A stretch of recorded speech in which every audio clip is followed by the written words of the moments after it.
Our sponsor this week is XXX Gaming. His channel is dedicated to gaming videos and Let's Plays. He makes a lot of Minecraft videos, and you should definitely check out his series, The Minecraft Adventures. He's going to be making some GTA 4 videos soon, as well as much, much more, so check him out. Hey there, friends. Foster the Canadian here, your host this week for the Last Stand podcast, the podcast to die for, joined by Twoshot and the RoflRaptor. Hey, what's going on, guys? Hey. Alright, now the first topic we're going to start off on is Xbox 720 and its rumors. Jamie, would you like to take us from here? Yeah, guys, so you may have heard that the Xbox 720 has had a little bit of stuff leaked about it. Firstly, it's apparently going to be released in about a year and a half's time. It's going to be unveiled at the E3 convention in 2013. And currently, we don't really know very much about it, except that probably it's going to have the AMD 6770 graphics card. Now, I was kind of disappointed when I heard about this personally, because as it stands, the 6070 is not that powerful in comparison to other graphics cards available for PC gamers right now. And in a year and a half, it's going to be even more out of date. Yeah. So, what do you guys think about this? I was kind of a little bit bummed out by that. Well, again, rumors are rumors for a reason. I'm hoping that it's not right, because if it is, then that sounds to me like they're going to be concentrating more on what they do with the console, like as far as Kinect goes, like the Wii did back when it was released, rather than actually look at the power of the console itself. Yeah, I think it's important though that especially for Xbox and PS3, they sort of control the more hardcore gaming side of the market. They have all of the shooter games that are the most popular, and so they need to be focusing more on graphics than Nintendo do, because Nintendo are really going for that family market with games that people don't really care as much about graphics on a Nintendo console. It's more about the interactivity of the game. And that's really what I'm worried about, is the death of the hardcore gamer in the market that used to be catered to by Nintendo, who was the first to turn them away and go for the casual game market. Yeah. Yeah, I'm interested in seeing what's going to happen with the is it going to be a Blu-ray flash based, or if they're just going to go with the dual layer again. That's another thing too, because Microsoft has come out many times saying that they're not interested in Blu-ray. Will they change their minds? Do they have something up their sleeves? Are they going to go with HD DVD? Yeah. Because right now, how many gigs does the current generation of, or last generation now, DVDs hold? Like 8, 9 gigs? Yeah, it's not great. Yeah, I think they did something to it and gave it almost like another gig. I think it's like around 8 now. Yeah, they gave the 360 like a firmware update. Yeah. Or something that that enabled the discs to sort of get more power out of them. Yeah, but remember, they've got like a full gig of firewalls on each of these discs. It's not like you're getting all of that oriented towards the game. A lot of it's just, security. Yeah, well, someone's got to protect the game, right? Yeah. Yeah, but they don't want to be... Well, I mean, I personally don't think that Microsoft will go down the Flash route, because I don't think that it really suits Microsoft. I don't know. I just don't think that they'll see it as a logical way to go with their console. Yeah. It'll be interesting to see what Sony do with the PlayStation 4. Whether they sort of go the same route as the Xbox, whatever route they may take. Whether they're going to have the same thing going on, or whether they're going to have two different ideas. That's the thing, right? Because at least Xbox has rumors about the next generation of Xbox. PlayStation, there's nothing. No. I mean, There's nothing coming out at all. We've been looking all over for any little tidbit of news. I don't care if it's just, they tweaked the logo a bit. We can't find anything. Which brings us to the Wii U. Who wants to take this one right here? Jamie? Yeah, all right. I'll be the console guy then. I'll be the opinion guy here. All right, yeah. So the Wii U. First impressions of it. I mean, it's kind of been fully unveiled and everything now. People have been able to play it at CEX in January, and probably before that as well. I'm not entirely sure. And it's probably going to be coming out coming out sort of like summer this year, maybe later. So yeah, I think the Wii U is kind of interesting because they seem to have tried to put every single control mechanism that's ever been used in a game, they've put into the same console. It's got touchscreen, it's got tilt control, which will, I guess they're trying to encourage people who like to play games with the accelerometers on iPhones, Android phones. They're trying to get people like that kind of game in as well. It's got the joysticks on the controller for the traditional type control mechanism, and of course the motion controls that were with the Wii. So it kind of has everything. And it's kind of difficult to say at this stage whether that's going to be a good thing, where you're going to have a huge, for the game developers, they're going to be able to incorporate loads of different things into their games and make it a really varied experience for the player. But again, it might just be really confusing, and they might kind of exploit it a little bit too much. You might constantly changing between control types. It might be kind of annoying, so it's kind of difficult to say. What I'm seeing with it is that it looks like to me is that they're putting everything they can in this unit because, like, not to say like a pun kind of here, but it's kind of like their last stand because they're losing a lot of money over the last couple of years. Yeah. And they're throwing like all the eggs in this basket, and if it don't take off, they're going to be in a lot of trouble. But here's the thing, hardware aside, the biggest problem I have with Nintendo is they need new IPs badly. I mean, how many games how many games can they release of Mario and Zelda and still be, making enough money to hold themselves up? You can't rely so heavily on characters that have been around for 25 years. You have to have something new. Have to be able to bring something new to the table over and over and over again. And that's where Microsoft has gone, and that's where Sony's gone. And you look at Uncharted, which is one of the best franchises of this generation. And, Nathan Drake didn't exist 10 years ago, 15 years ago, 20 years ago. And he's the primary moneymaker now. Him and Kratos, they keep getting these new IPs, and that's why they're staying afloat. I totally hear what you're saying. Not to go too far off topic, but they're coming out with a new game. If I knew the name of it, it would be awesome. There we go again. But they're starting a new franchise with a new game that's kind of gives you like the look and the feel of it. Of Uncharted, that's supposed to be pretty cool. Yeah. But like they're even innovating and going farther. Like it seems like they're trying to take the same formula and just rehash it. They just need to open up their market more. Yeah. I mean, Nintendo, they pretty much have done every single possible spin-off of their characters of Mario. We've got Mario Tennis, basketball. Which are great. They are great games. Yeah, they're good games, or at least most of them are. I would say that some of them perhaps were a little bit rushed and a little bit thin on the characters, but I don't know if you want to go after the hard. I want an M-rated Mario game. That will change my mind. M-rated Mario, make it happen. Mario. That would make my day. That would be a fun game. They could make him look like Duke Nukem, but with the big Italian mustache and the cap and everything. Oh. I'm here to kick ass. Oh my god. It was literally like there was an Italian in the podcast for a second there. I know, I'm convincing. That's my point. No. I could do the voice acting for this M-rated Mario. I am Italian. Anyway, to get back to some vague semblance of a topic, I just wanted to just quickly mention the other thing we've heard about the Xbox 720 in inverted commas, because obviously it's not going to be called that. People have just been using that as a kind of way of referencing it. Apparently, it might be called the Xbox Loop. Oh, God.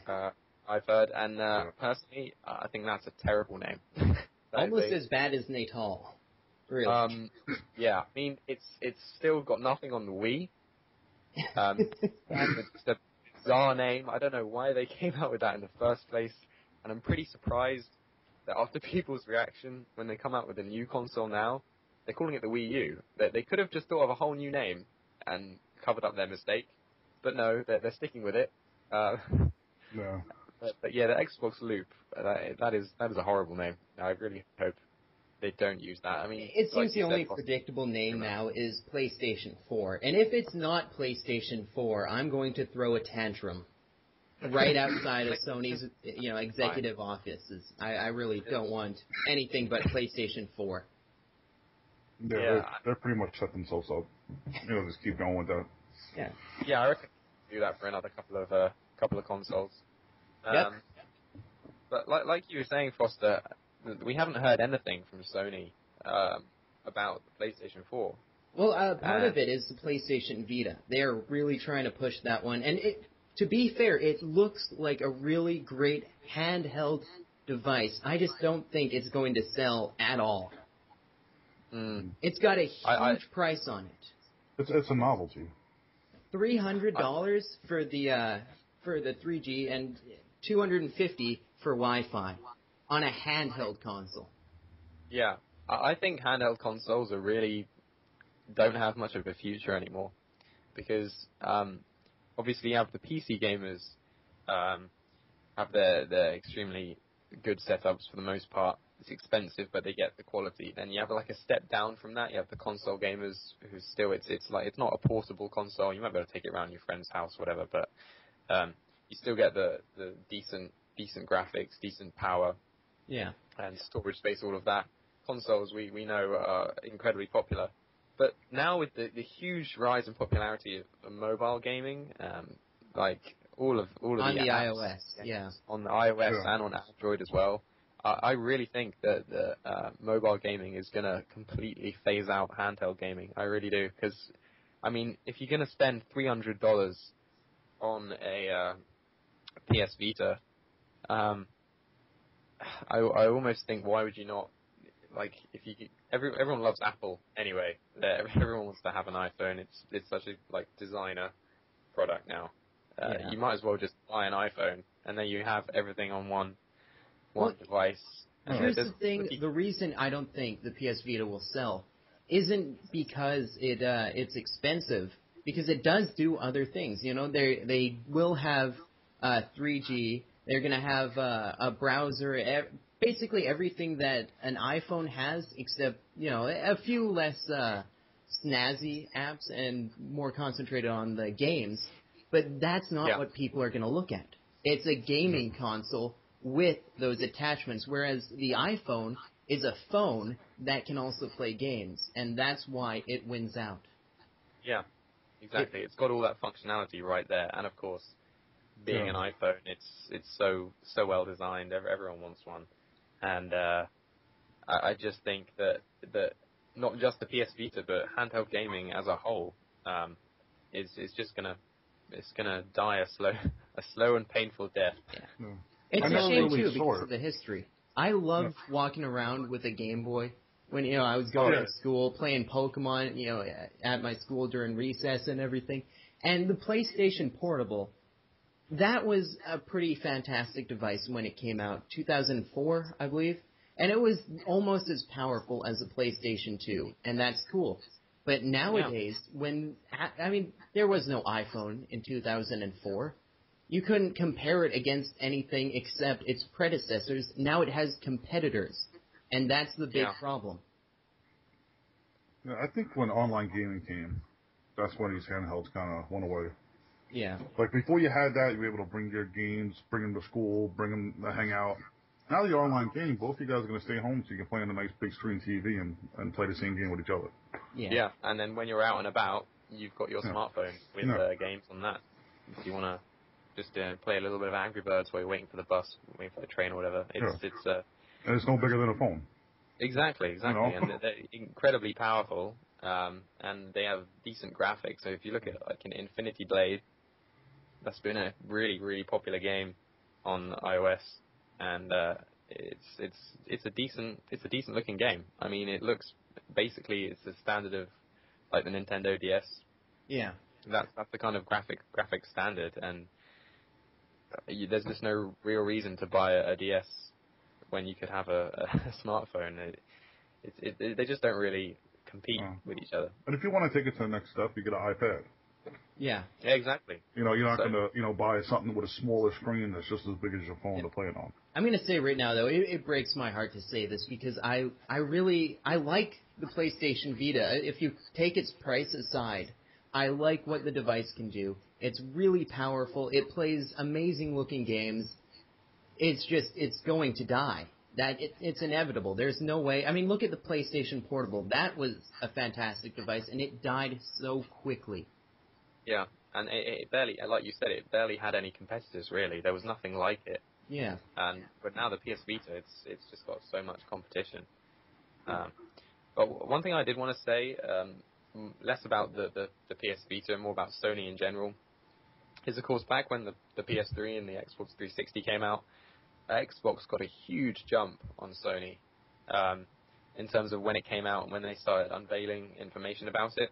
Yeah. And the PlayStation really suffered initially because of that. And of course, it was more expensive as well. It's not really anymore, but for many years, the Xbox was cheaper.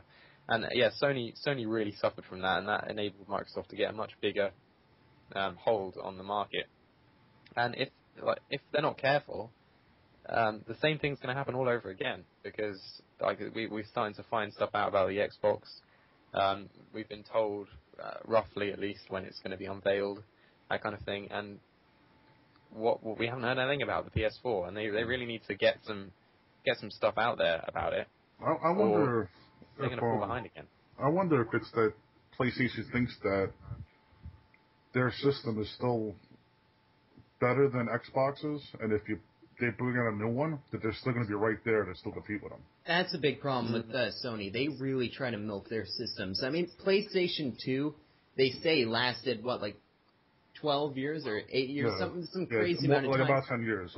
But it didn't really. Just because they kept making them doesn't mean that that's how long it can last against competitors. No. Exactly.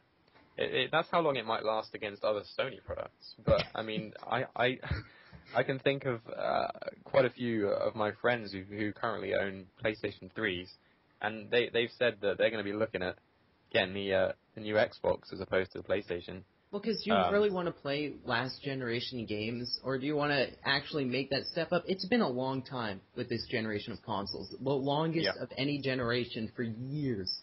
I mean, they used to release, every 5 years? And the original Xbox was released 7 years ago. Or the Xbox 360 was released 7 years ago. Just because they came out with the new design, a slightly different, processor doesn't make it a new console. Yeah, but that's to fix the mistakes they made, though. Yeah. They did. But you can't say that's a new console. You know? You can't last on that. No. But they did it, though. That's the important thing. Yeah. All right. They did. And I wish I had an Xbox 360 Slim, because my old Xbox Elite makes a noise equivalent to a hurricane whenever I turn it on. You can actually, because I play my Xbox in my bedroom upstairs, if you stand on the bottom floor underneath my room, you can hear it through the floor. You can hear my Xbox. Yeah. That is how unbelievably loud it is. It was acceptable in 2005. This 2012. But it's not acceptable anymore. Yeah. So I can't wait to see what the 720's like, or the Loop. Or the Loop. Please don't call it that if you're watching this. I remember when the 360 was going to be called Xbox Next, or that was the code word or whatever for it. I like that. I like Xbox Next.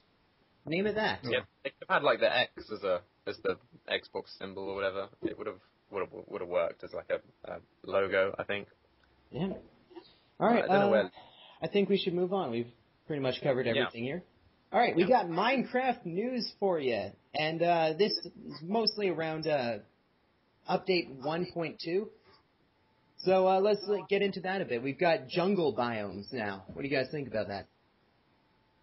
I think they're going to be awesome. All right, moving on. I have checked it out. You can actually plant the trees now.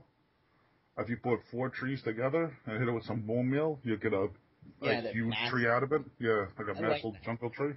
That is and you can climb the vines on them. You can, collect the vines and make like ladders out of them. Yep. I think the jungle vines are going to be a real good addition to it. Yep. Timber mod, jungle, take down the entire jungle. That should be fun. Then again, it's interesting. My mind went immediately to tearing down the jungle biome. Yes. But one of the big updates with 1.2 is the new AI behaviors. Jamie, tell us a bit about that. Okay. So I'm looking at a list of these new updates as we speak, and basically what they're trying to do is make the mobs and the villagers, they're going to try and give them a bit of an AI system, make them a bit more intelligent. Because as all of you who have played Minecraft know, the mobs, they're not the brightest of creatures. Many's the time I've watched a zombie jump up and down for a very long time, just in front of me, before realizing he can't actually get up.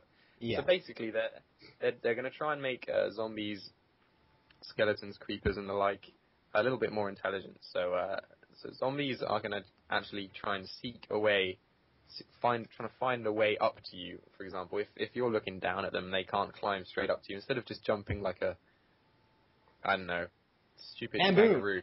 Okay. Yes. For forever, they're going to actually try and find a way up to you, sneak up behind you, and take your life. Yep. Which is kind of scary. No more using walls for cover. They will move around them and maneuver until they can kill you. And they jump over stuff, and they avoid lava, too. Yep. And the really interesting thing is when the sun is out, they will run for cover either in water or in shade. So that could be a bit of a pain. If you got like a cover in your house, that's the first place they run to. Yeah. Yeah, but it's good. I like challenge, and I like that they're adding challenge. Yeah, they're making it more of an involved game with every update. They're trying to make it more and more, kind of more of a serious game, I think, because it started off and it still is for most people. It's not really a game that you like. I don't know. You don't really play it in the same way as you play other games. It's not a game that you go to challenge yourself. It's a game that you go to sort of relax and build. But so with the addition of like this AI for the mobs, and also with the addition of that like the survival mode, where I can't remember what it's called now, where you only get like one life. Yeah. Like hard mode. Yeah, they're definitely trying to make it so that you can actually like try and play Minecraft to win. As opposed to you still can remove all that and just go around building things. You don't need to have mobs. That's what's brilliant. Yeah, you go right in creative mode and do your thing. Yep. Mm-hmm. Now creepers actually creep now. They will actually try to stalk you, to creep up and blow you up, which not so sure is a good thing. Yeah. Hiding behind fence posts and whatnot, waiting to strike. But they're doing that for a good reason, and that is cats. And these cats, when you train yourself a cat, it will help scare off creepers. And if you see the videos, it's funny as hell. They're coming at you, cat shows up, turns around, and just walks away. I love that. But again, on cats, they do have another functionality. I wasn't so sure I liked cats, even with the creeper thing. But then I saw a cat kill a chicken. And let me tell you, that is when they won me over. I love that they kill chickens because I hate Minecraft chickens with a passion. They pushed me into lava too many times, man.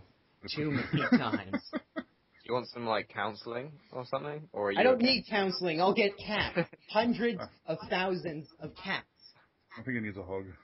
I don't need a Foster the Canadian and his cat army. Chicken killing cat. He's gonna have cats all around his house. We all know this. Yeah. Yeah. In Canada, AFC stands for kill the fucking chicken. I'm not a cat person in real life, but if I see it, like chickens in real life, I'm fine with. Give me your eggs, go away. But chickens in Minecraft, I hate them with a burning passion. And chickens in Skyrim and chickens in any game. chickens in Zelda, chickens in Skyrim, chickens in Basically Minecraft, virtual chickens. chickens in Fable. I hate chickens. They should all die in games, not in real life. Okay. We just All learned a right, little more about moving him. on. All right, moving on.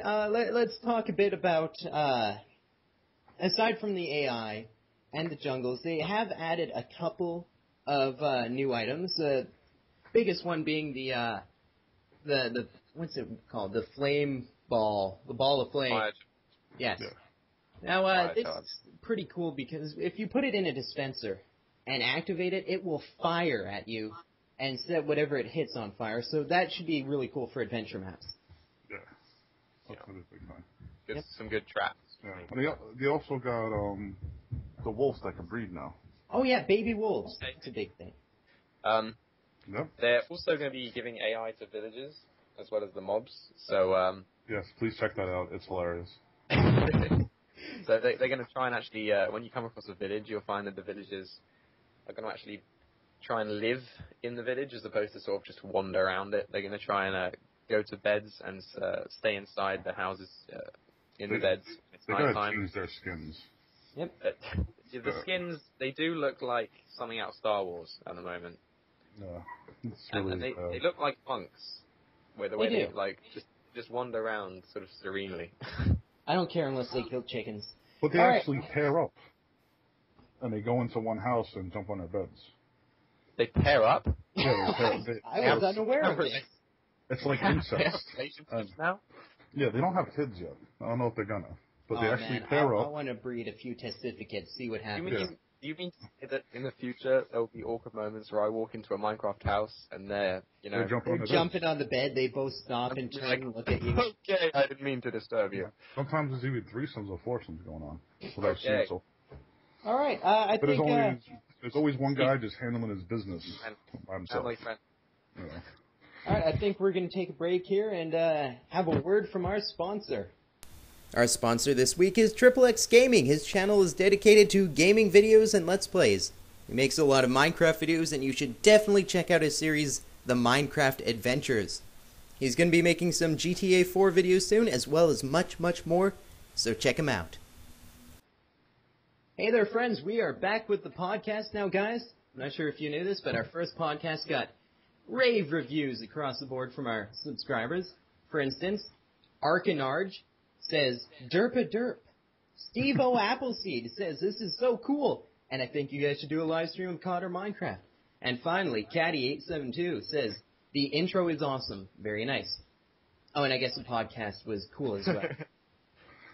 So, Well, you, people, they love us. Yes. Keep them coming. Love me.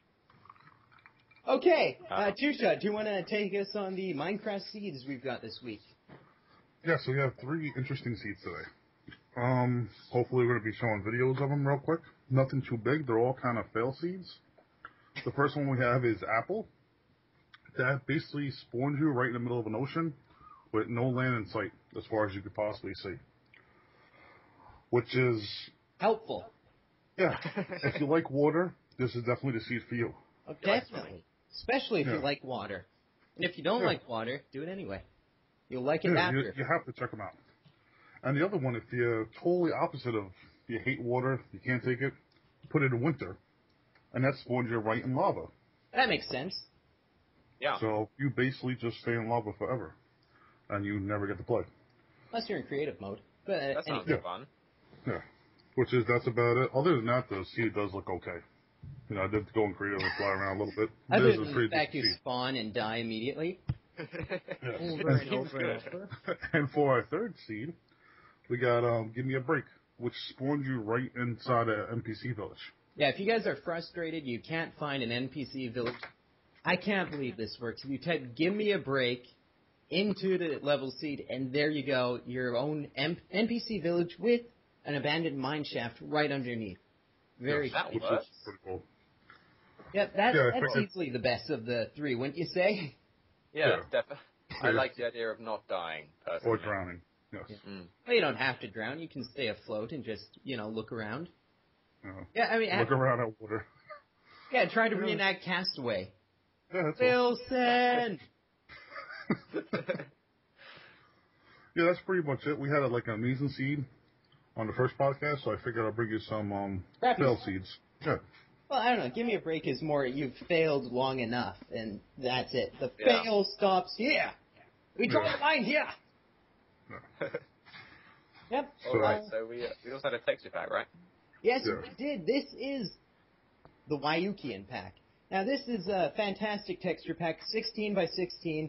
We're playing the video right now. As you can see, this is easily my favorite 16 resolution texture pack. You guys have anything to say about it? Twoshot? Yeah, let's go with me first. Then we'll go to Jake. How I see it is that for a 16-bit texture pack, I think it's pretty cool. Yeah, well, that's it, right? Because if it was a higher resolution, there are different things that you look at. But when it's 16, if you don't have a good computer or, you don't want to go through the trouble of installing an HD texture pack, this is the one for you. Fantastic looking texture pack for 16-bit. Yeah, and it has some good things and some bad things as well. Let Jamie take over then. Yeah, I'm not so, I'm not a fan of this texture pack, not going to lie. What do you like about it? What's wrong with this texture pack? Well, okay, in order to not come across completely negative, I'll say a couple of things I like first. I like the mobs. In the texture pack we looked at last week, I said as a negative point that they hadn't done anything for the mobs, and in this one, they've left the monsters alone pretty much, but they made the cows look pretty cool, and the chickens, yes. Much to Foster's disgust, are actually pretty cool. So yeah, I like the mobs, and I also like the wheat. The wheat actually looks like wheat. Yeah. On that note, though, the creator of the texture pack has stated that they will be making all the enemy mobs their own unique thing now. So they will look different in the future. But as for now, I still think it's a fantastic texture pack. What in the world do you find that is so bad about this texture pack? Well, there's quite a few things that aren't really to my liking. Ew! The oars, I think, look terrible. Yeah, the oars don't look... For 16-bit? Don't shush me! My texture pack you're talking about here... Well, not mine, I like the oars. Just in general, I'm not really feeling it. Last week's, I really liked that sort of cartoon style. This one kind of looks pretty similar to the default look of Minecraft, I would say. But it's still an upgrade from the default. It still is a bit. Yeah. No, it's still an upgrade. If you don't want to download a higher resolution texture pack, this is the best 16-bit texture pack. I like the coal. I will the concede coal looks nice. that it's okay for 16-bit. Yeah, it's a little too pixelated for me, but if I had a crappy computer, I would definitely get it. Yeah. The thing I really like about this texture pack, though, is the wood. Anything made out of wood looks fantastic. I know the euphemism's running through your head right now, but the wood looks amazing, and that cannot be disputed even by Jamie. No, the wood looks nice. I have to admit, we use a little map to check out these texture packs that we want to review, and there's a few buildings in this map, and they look really nice in this texture pack. The mixture of the stone and the wood together to make a building does look pretty nice. So I can't really fault that. And one other thing we unanimously agree on: the snow golems are my amazing. God. Yeah, they are awesome.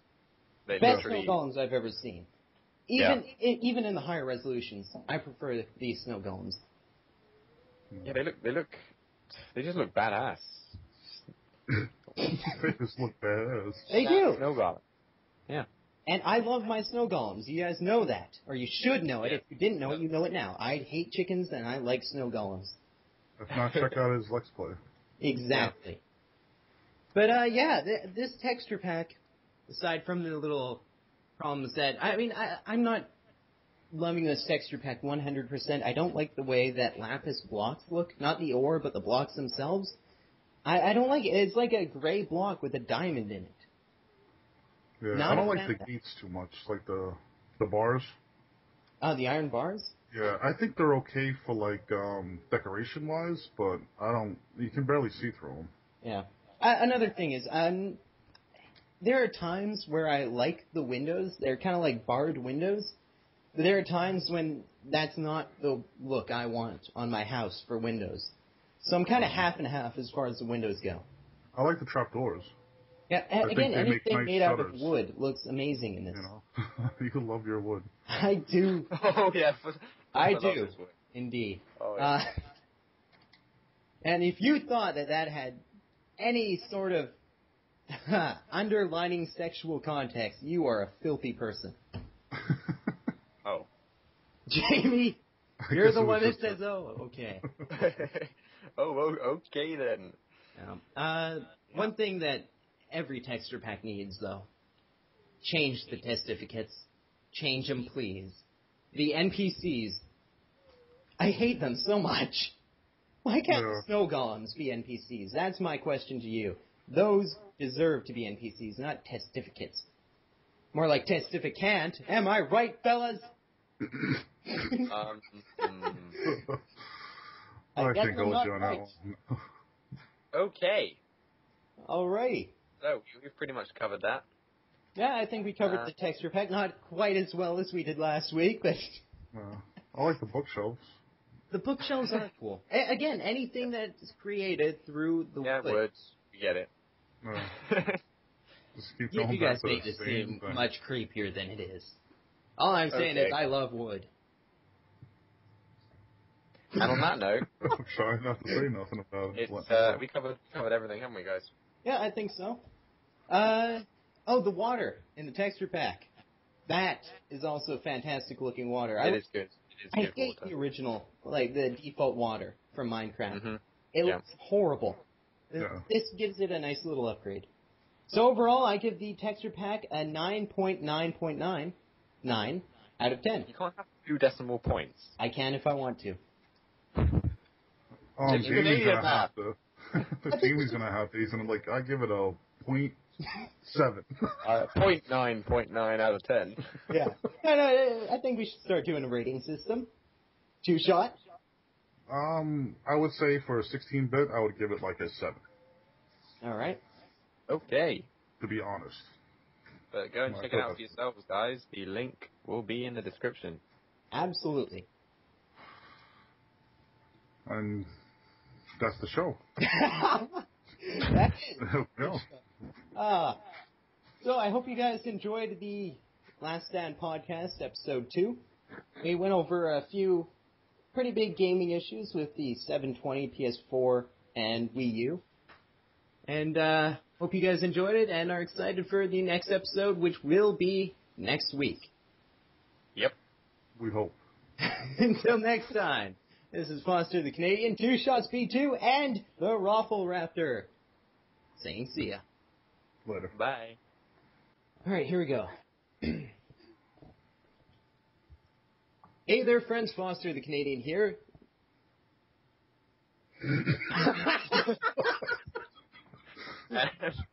And there's the silence.